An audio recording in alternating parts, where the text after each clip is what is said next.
Hi hello. First of all extremely sorry कि मैं last 2 week में वीडियो बिल्कुल भी पोस्ट नहीं कर पाई।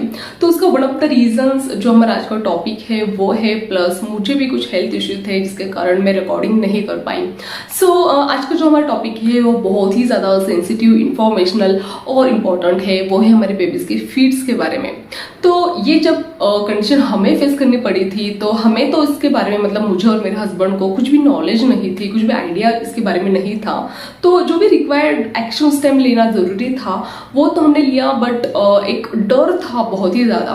तो इसलिए मुझे इम्पोर्टेंट लगा कि इस टॉपिक के ऊपर वीडियो बनाना चाहिए। तो एक, क्योंकि ये बहुत ही कॉमन प्रॉब्लम है, किसी भी बच्चे के साथ ये कभी भी हो सकता है। तो कल अगर आपके बेबी के साथ या आपके बच्चे के साथ ऐसा होता है तो वो कंडीशन आप एक कॉन्फिडेंटली फेस कर पाए, यही इस वीडियो का मोटिव है। तो आज की इस वीडियो में मैं हमारा एक्सपीरियंस प्लस जो भी एडवाइस इस टॉपिक के ऊपर हमने डॉक्टर ने हमें दी है वो भी मैं आपके साथ शेयर करूंगी, इसलिए इस वीडियो को एंड तक जरूर देखें। So let's get started.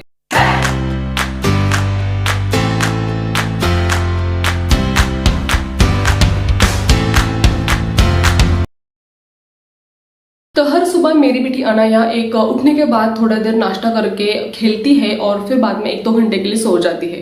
But उस दिन, मतलब संडे को, वो उठने के बाद थोड़ा सा अपसेट मुझे लगी और फिर मुझे लगा कि शायद उसे भूख लगी है। तो मैंने जल्दी जल्दी में नाश्ता भी बनाया और उसे खिलाने की कोशिश भी की, बट उसने मतलब नाश्ता नहीं किया और मुझे लगा कि शायद उसकी नींद कंप्लीट नहीं हुई है, तो उसकी वजह से वो थोड़ा सा शांत है। तो फिर मैंने उसे झूले में डाला और उसे सुलाने की कोशिश की, बट उसे नींद तो बहुत आई थी, बट वो थोड़ा सा डिस्कम्फर्ट फील कर रही थी। तो मैंने उसे उठाया और गोदी में लिया।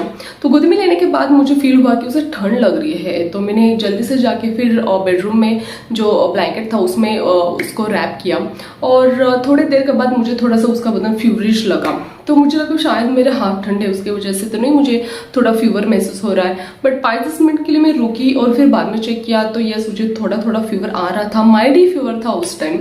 तो मैंने उसे जल्दी से फीवर की जो मेडिसिन होती है वो उसे दे दी और उसे देने के बाद जो मेडिसिन का बॉक्स है वो मैं रख रही थी और रखने के बाद जब मैं उसकी तरफ मुड़ी तब उसकी जो कंडीशन थी, लाइक उसके जो आंखें थी वो सफ़ेद हो गई थी और उसके मुंह में से फेस आ रहा था। वो पूरी तरह से कुछ भी रिस्पॉन्ड नहीं कर रही थी। मतलब वो कंडीशन आज भी मैं याद करती हूँ तो बहुत स्केरी कंडीशन थी, स्केरी मोमेंट था वो।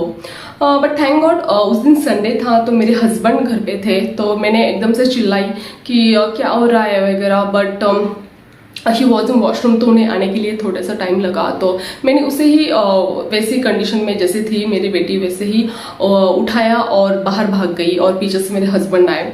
तो ये सब गड़बड़ देख के मेरी जो नेबर थी वो भी डर गई और वो भी हमारे साथ आ गई। फिर उन्होंने भी देखा तो हम जल्दी से क्लिनिक के लिए निकले। तो क्लिनिक तक जाने तक हमने मेरे बेबी के पैर जो है वो रब करते ही रहे फर्स्ट मोमेंट से। तो फिर एक क्लिनिक में जाने के बाद 5-10 मिनट के बाद उसे होश आ गया। तो फिर डॉक्टर ने हमें शांत किया और जो भी कंडीशन थी, जो भी कुछ हुआ तो वो क्या है, कैसे होता है, क्या करना चाहिए, उसके बारे में पूरा हमें नॉलेज दे दिया। तो इसके सिम्टम्स क्या होते हैं? तो जैसे मैंने पहले बताया कि आंखें सफ़ेद हो जाती है, मुंह में से फेस आना स्टार्ट हो जाता है, जो उनके हाथ पैर होते हैं वो टाइट होना स्टार्ट हो जाता है, एक अनकॉन्शियस हो जाते हैं, रिस्पॉन्ड नहीं करते। तो ये बेसिक जो सिम्टम्स है वो बेबी फिट्स के हैं। तो अगर ये सिम्टम्स बेबी में नजर आते हैं तो हमें इमीडिएटली उनके जो क्लॉथ्स है वो रिमूव करने हैं, क्योंकि उस टाइम फीवर आता है इसलिए बेबी को फिट आते हैं।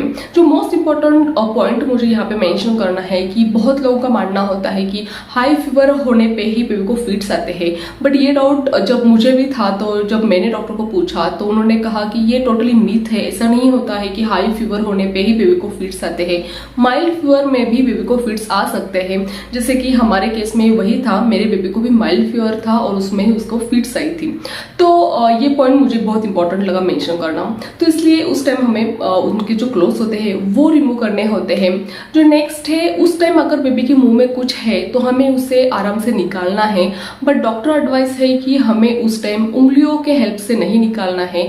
अगर कुछ लकड़ी है छोटी पतली तो उसकी हेल्प से केयरफुली जो भी बेबी के मुंह में है वो धीरे से हमें निकालना है, क्योंकि अगर उस टाइम अगर हम उंगलियों के इस्तेमाल से अगर हम कुछ निकालते हैं तो हमारी उंगली कट होने के भी चांसेस होते हैं। सो उस टाइम हमें कुछ भी एक्स्ट्रा पानी वगैरह कुछ भी हमें मुंह में नहीं डालना है। और बेबी को फिट आने के मतलब फिट आने के बाद एक सलाइवा बहुत ज़्यादा सीक्रेट होता है, बाहर आता है, तो वो बाहर ही आना चाहिए। इसके कारण बेबी की जो पोजीशन है वो हमें लेफ्ट या राइट पोजीशन में उनको लेटाना है। और अगर जिस रूम में भी बेबी है अगर उस टाइम जो खिड़कियां है अगर वो बंद है तो हमें वो खोल देनी है, एक वेंटिलेशन रूम में रखना है। और इमीडिएटली हमें क्लिनिक की ओर जाना है। इमीडिएटली जो भी बेबी को फिट आ गई है उसे क्लिनिक के डॉक्टर को दिखाना है। तो ये सब बेसिक हमें केयर उस टाइम लेनी है। तो जो भी डाउट्स हमारे माइंड में आते हैं रिलेटेड टू दिस टॉपिक की ये किस एज ग्रुप को मोस्टली होता है, तो ये 6 मंथ से लेके 4 से 6 साल तक बच्चे को ये किसी भी बच्चे को ये हो सकता है। तो कौन से बच्चे को हो सकता है, तो किसी भी बच्चे को हो सकता है। मोस्टली जिनको पेरेंट्स को ये हो चुका है बचपन में तो उनको बेबीज को ये कंपलसरी होता ही है, ये डॉक्टर का कहना है। जो नेक्स्ट है वो कितने बार होता है, तो डॉक्टर का कहना है ये एक बार भी होता है, हो सकता है, या मल्टीपल टाइम्स भी हो सकता है। तो हमें क्या केयर लेनी चाहिए, तो जो भी केयर हमें लेनी चाहिए वो मैंने पहले मेंशन की है। प्लस वो डॉक्टर हमें एक स्प्रे रिकमेंड करते हैं। अगर वो बेबी को फिट आते टाइम अगर हम वो स्प्रे का यूज करते हैं तो बेबी की जो फिट आती है उस कंडीशन से वो जल्दी से जल्दी बाहर आने में वो स्प्रे हमें हेल्प करता है।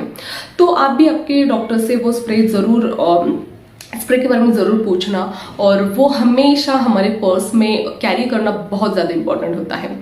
तो जितनी भी इंफॉर्मेशन इस टॉपिक के बारे में मेरे पास थी वो सारी की सारी मैंने शेयर करने की पूरी तरह से कोशिश की है। तो जिन घरों में छोटे छोटे बच्चे हैं उनके लिए तो आज का ये वीडियो बहुत ही ज़्यादा इंफॉर्मेशनल है। सो अगर आपको आज का वीडियो पसंद आ गया है then please like and subscribe our channel being mom. Thanks for watching, stay healthy, be happy and take care.